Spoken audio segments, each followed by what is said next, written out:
Jason J. Rock Houston, and this is Chaos TV, and we got with us today Quiet Riot drummer Johnny Kelly. How you doing today, Johnny? How are you? How's it going?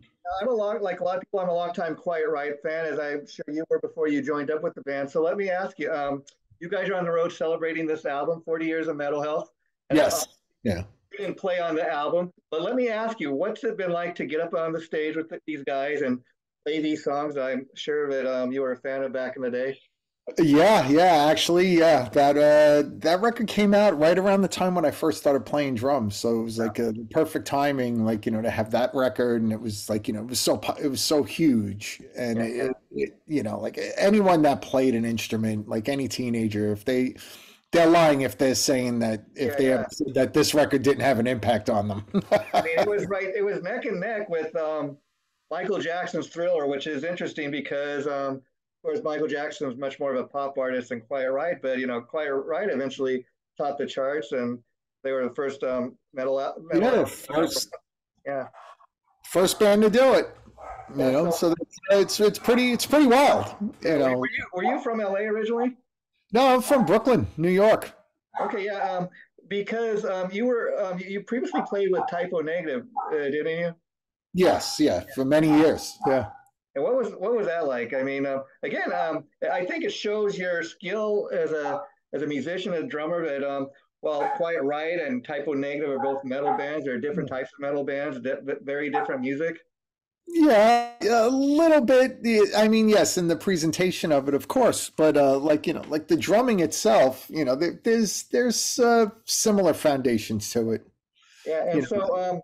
so obviously, I'm sure that you're very close with Pete Steele, the lead singer from Typo Negative. I was curious if you could share with us. Were you still with the band when he passed on, or how did you hear Yeah, about him? yeah. I joined the band in '93, and I was there up until the end. Oh, wow, wow, Yeah. yeah, And then, like that whole ride, like, the band, before I joined the band hadn't really done much touring. They did a few weeks. yeah, And yeah, even on some of that touring, I was there. I was there as like a driver and a tech, like like the yeah, or roadie. yeah. And And so, you yourself are very much a powerhouse drummer. I mean, I think it makes sense that you would be one of the guys that they would think to replace the late great Frankie Benelli. Had you ever met Frankie? I know he was very ill when you joined the band, but did you get to Yeah, meet him? I knew Frankie for a few years prior to me joining the band, and it started out.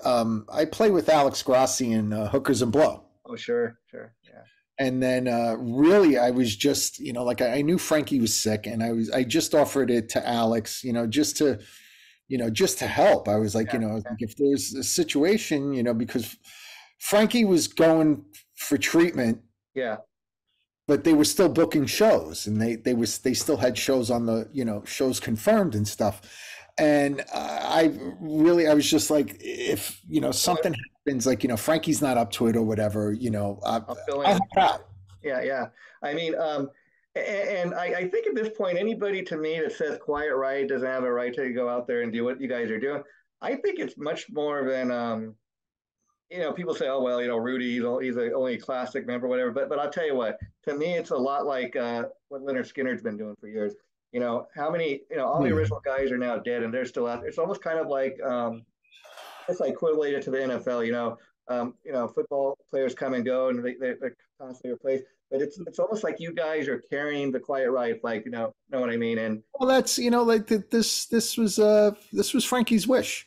yeah, Frankie had this all planned out before he passed away, and I think it was very cool on his behalf. From what I understand, like you're saying, part of the reason he wanted Quiet Riot to continue, obviously, besides just the legacy, was I heard that Alex said that Frankie told him that he didn't want the other guys to be out of work because that he was sick or whatever. And I think that's yeah, I mean, of course, that plays a part of it. Alex has been there for almost 20 years now.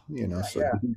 I mean, he's like the longest tenured remember, yeah, member, outside of Frankie. Like, Frankie was there for like a lot of the ups and, like the member changes and stuff. Frankie was always the constant. sure. And And then, Alex has been the guy, since he stepped in, yeah, like and as far like as Jesse, 19. I mean, from what I understand, Kevin Dubrow almost handpicked him. He had told Frankie at one point, if anything ever happens to me, that's the guy that I'd like to step in for me. Jizzy does a great job. I'm really glad that he's doing it, and Yeah. I love him as a person, and he's a lot And of so, fun who to are hang some of out your with. influences, Johnny? As far as the guys that influenced you, to want to become a Me, drummer? it started out, like all the other kids in the '70s. Peter Chris, Oh, there you go. There you go. that was it. Kiss the guy on your behind you, Oh yeah, yeah. I and love those guys. I mean, if you go back to Kiss has been doing it 50 years now. I mean, like Kiss Alive, obviously, whoa, what a huge influential album. But I mean, like if you listen to like God of Thunder off that, I mean, I love the solo part Peter does. I mean, back in his day, Peter Chris, he was a monster on the drums, and I think. He's 70 something now, and he's not really able to play, from what I understand, because of all those years of from playing. what I understand, he has I think he has like carpal tunnel. Yeah, that's that's Carpal that's tunnel what I syndrome. understood. Yeah. But that shows you. I mean, what a warrior! Even Phil Collins, I understand. He can still get up there and sing, but He can't play anymore. can't play He anymore. can't. But Yeah. at least he's got that great voice. Yeah. Yeah, I'd imagine that's even tough for him to just, sit down on a chair and, yeah, yeah, yeah, sing. I yeah, guess like, to be in the same position, when you have a back injury, a spinal injury like that, yeah. just to be in one position for a couple of hours, Yeah. it's got to be tough. And so, like you're saying that you'd known Frankie for a few years before he got really sick, and you got Yeah. involved with Quiet Riot. I was curious, did he come out to any of the shows when you first started playing with the band and comment on No, no, no, no. too If sick? he was going to be at a show, he would have played it. Yeah, yeah, okay, yeah, makes sense. Yeah. But Yeah, no, but it was a situation where, like, he was getting treatment, and yeah, so a lot of the shows that were like fly out dates and yeah, stuff, that was where I would, like flying yeah. would have been really tough for him. So pretty much just on Alex's recommendation or whatever, you tell him that hey, I'd be willing to help out. There wasn't, I guess, much of an audition process. I mean, as far as learning these songs, did you have to learn? Did you have to go deep and learn any of the like deeper I, cuts?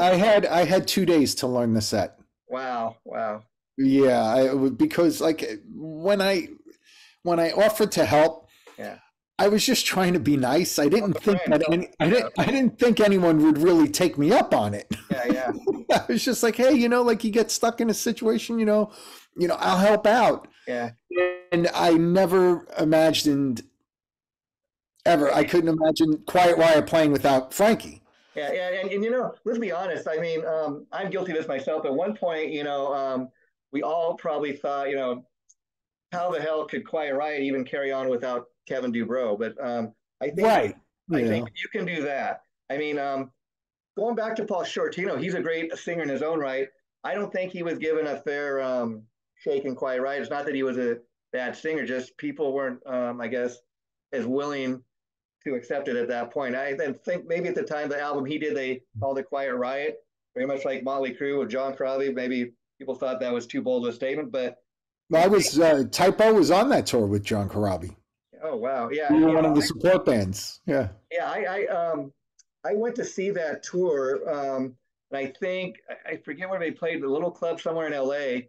And Gilby Clarke was the opening band, and I Yeah, think we weren't on that show. yeah, Yeah.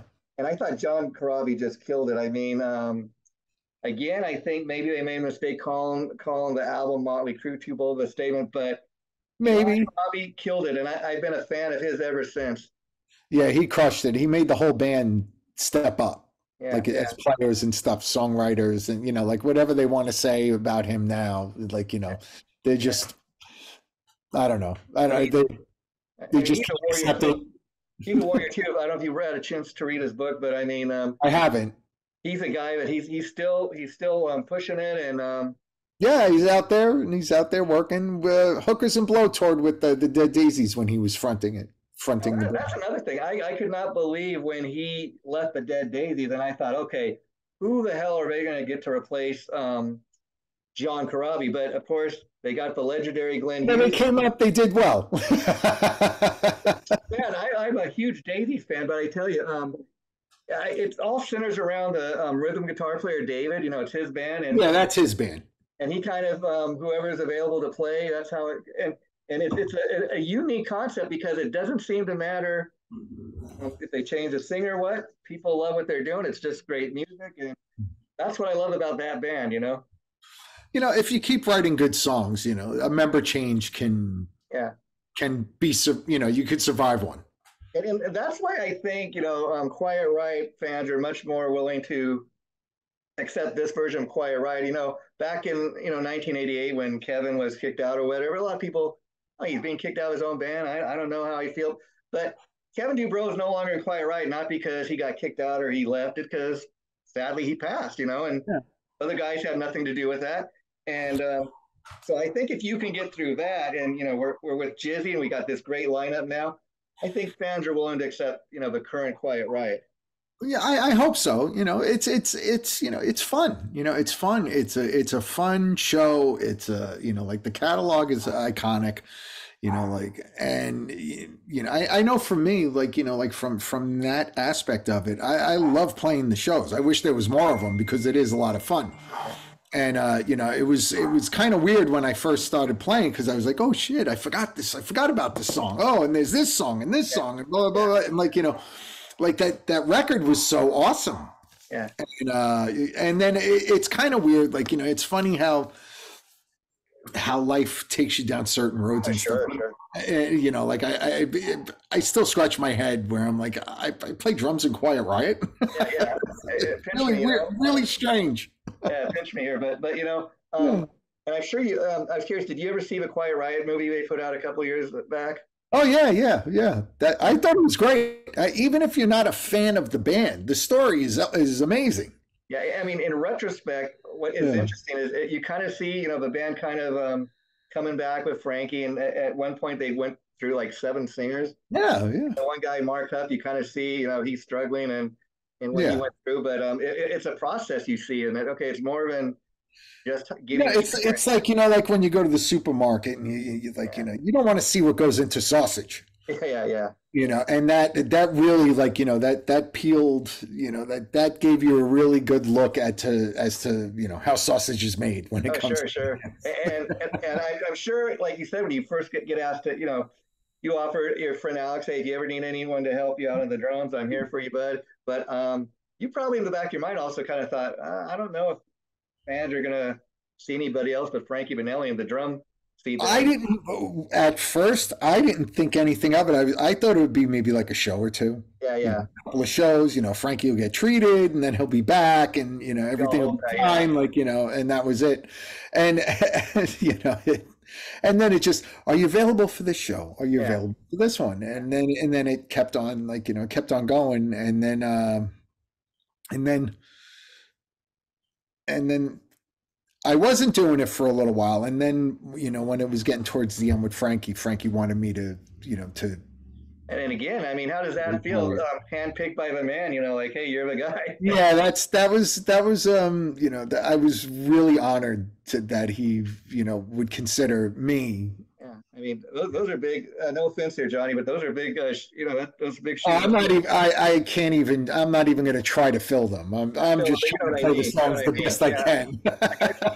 I guess what I'm saying, what an honor for the man himself to say, kind of handpick you, say, hey, you're the guy I want to.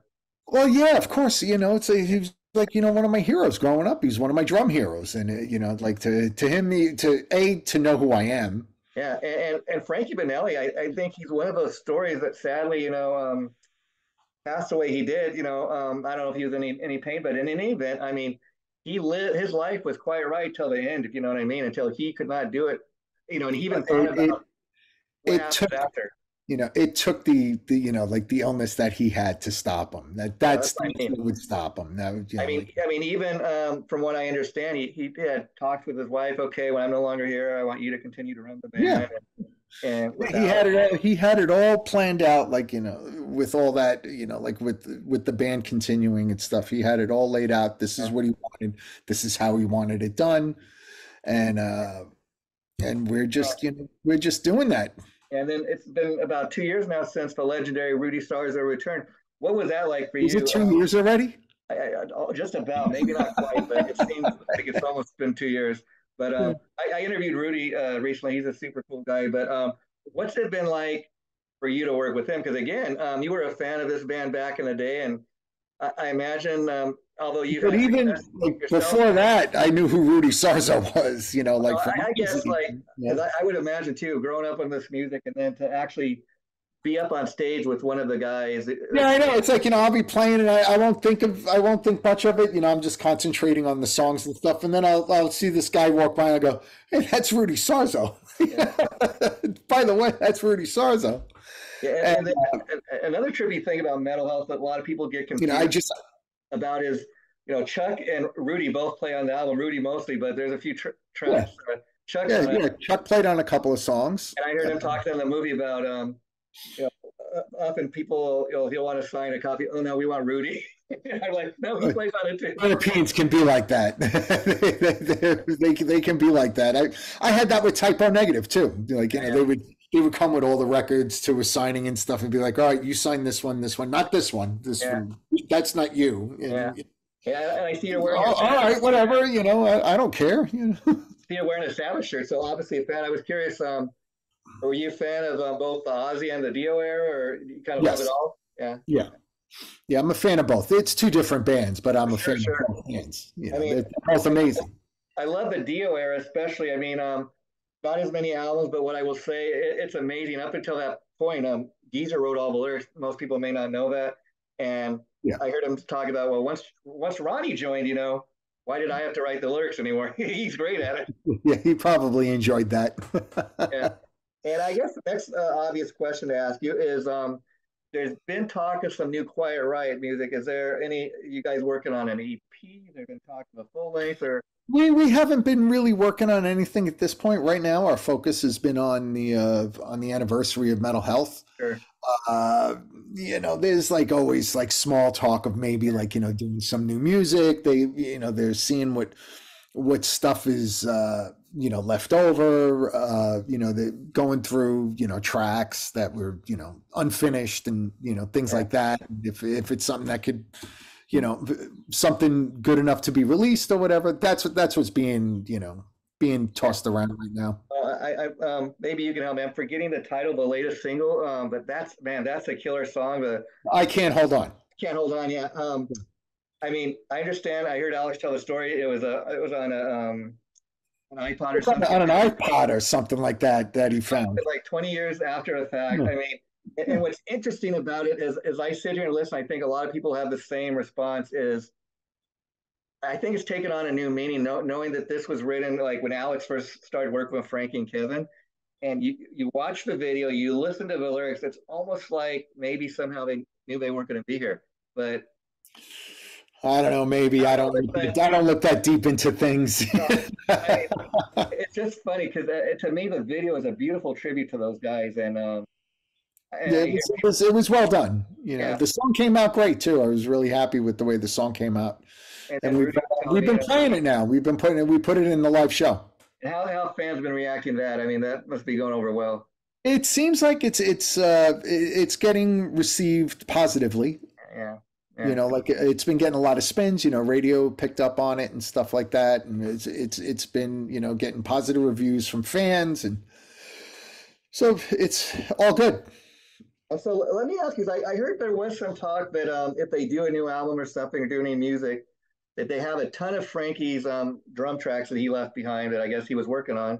And Yeah, that's so my question is, obviously, they're going to use those first if they do any new music. Would you then sit down and listen to those tracks, like so you can learn how to play them live, or have you thought about any of that yet?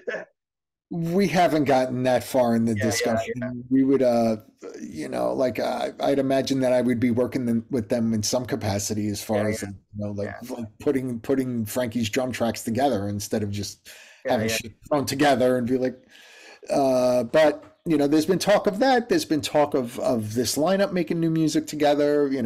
This is all like, it's all small talk. There isn't anything. There's nothing on the calendar. I think they're trying to figure it out because, again, Frankie's no longer here, but yet I think it was what a gift for the Quiet Riot fans and even the guys in the band that he thought ahead that, hey, I want to leave some drum tracks for you guys to work with when I'm no longer. He left a lot of stuff. He did a lot of recording. From what I understand, he did a lot of recording. There's a lot. We got this great drummer Johnny in the band now. We want to incorporate him as well. I would think. Well, we'll see. We'll see what it calls for. Yeah, yeah. You know? But yeah, I've like I said, I haven't looked that far ahead as far as like Right now, it's just pretty much these what live part shows you guys have been doing. And let me ask you, just you guys just just played at shows. Whiskey, and I know you've been going all over Yes. the US. Have you been in other countries yet? Mm, with Quiet Riot, we've only been to Mexico Oh, and okay. Canada. So how are the Mexican fans? I mean, they love Quiet Riot over there too. Yeah, actually, the show that we did was pretty crazy. It was like this Harley Davidson thing, and it was like a bunch of people, and it was like it was late, and it was raining, and it didn't deter them at all. Oh, wow, wow. Yeah, it was pretty wild. I wasn't disappointed by Mexico. It seems like every time I've played in Mexico I played there with Typo, I played there with Danzig, and now with Quiet Riot, it's always been the same kind of thing. So They're into rock and roll. They're what were very the years? passionate about it. What were the years you played with Danzig? I played with Danzig for like 20 years. So would that have been like during Mother and all that? Right after that, I started playing with Danzig in 2002.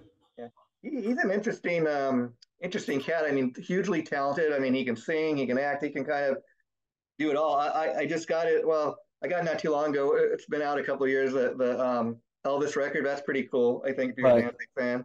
Um, and so Johnny, like we've been talking all about Quiet Riot, I got to ask, are you involved in any other projects you want to let us know about before we wrap this up today? I've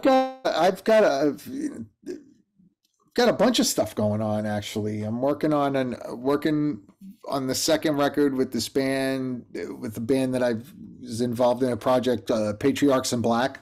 Okay. And that's a band where me and the guitar player Dan Lorenzo, we're the common members, and then we have people guest Oh, that's cool. That's to cool. fill out the lineup. So we working with like a bunch of different singers, a bunch of bass players, and even got my brother on a cover song, because it's a mix of like cover songs and original stuff. And So is the plan to get like an EP or a full length out, or do you like a lot of people release it like a song at a time, or? right now, I'm like, I feel like I'm still learning as I go along. Like, Yeah, yeah, this is a different business model than what I was sure. used to for my whole career. Yeah. And I'm still trying to feel my way around it. I'm not really sure what would be the best thing for I'm with you. I mean, bands that I play with and stuff. I'm not I'm an really. old school guy. I miss going to the record store. Yes, there used to be a place you could go and buy music. Yes, yeah. That Um, was me. Like I tried to explain to my kids, uh, I was explaining a record store to them. And yeah, then yeah. there is one here where I live near Denton, Okay, okay. and there's a record store in Denton, like Wow, like a wow. pop. It's like it's a good sized store. Okay, And yeah. I was telling him, I said, when I was a teenager, I would go to the record store. I was like, this was like a religious Hey, experience. you had Tower Records, which was my favorite. Sam Goody, Music Plus, The Warehouse. Um, and that's the thing. I'm sitting like in Los Angeles, California, where I think the closest record store to me is in Hollywood. I mean, who would have But thought? Amoeba, Yeah, yeah. There you go. yeah, And so Amoeba's great though. yeah, yeah. That's like the That's the experience. experience, the Yeah. religious experience. You could spend hours in there. That's the thing. So I every once in a great while I'm willing to drive an hour to go do that for a couple hours if I can find some great music. But Yeah, well, where was I? The last time I was over at that record store. Here, check it out. What did I get? It wasn't that long ago. Oh, yeah. Picked up two Aerosmith records. beautiful, beautiful. You're the Line and the first one. Yeah, yeah. I love Aerosmith. $9 for both of them. Done with Mirrors. That's a great album. I love the title track. I just love everything on that album. I'm a huge Aerosmith fan, and I got to ask you because I was talking to somebody the other day. Um, talk about live albums. What do you think of Live Bootleg? I haven't heard it in a really long time. Yeah, yeah. But I remember hearing it as a kid, and I was like, I wasn't that crazy about it because I was like, I was comparing it to The Song Remains the Same, Yeah, there you go. Yeah, yeah. and like Kiss Alive and Kiss Yeah. Alive 2, and like, and it didn't really stack up to those. Yeah. against those. And at But Kiss Alive, I'm know hearing it through like through a 12-year-old's ears, yeah. and At Kiss Alive, they've said that there were touch ups and stuff. I don't really care because to me, it still sounds like a fantastic, and I don't care if it's touched up. It sounds great. I yeah, feel I don't give a shit about I that. put that on, I feel like I'm there. Cheap Yeah. Trick, maybe number two to that would be Live at Budokan because Right. I don't know if you ever heard the original version of I Want Me the studio version. Sounds like a swampy country song. And they kicked that song's major ass. Oh no, the live one that was great, and Cheap Trick's such a great live band. Yeah, yeah, and talking about Kiss Alive too. When they came to LA at the LA Forum where Kiss Alive 2 was recorded, Cheap Trick was opening act. Sure, like I know that like Ted Nugent toured with Kiss quite a bit, right? I love Ted Nugent, yeah, back in the day. Double Did live. AC/DC tour with Kiss? Yeah, Right? yeah. And there's so I got to ask, is any chance you'll be seeing Kiss on the final tour?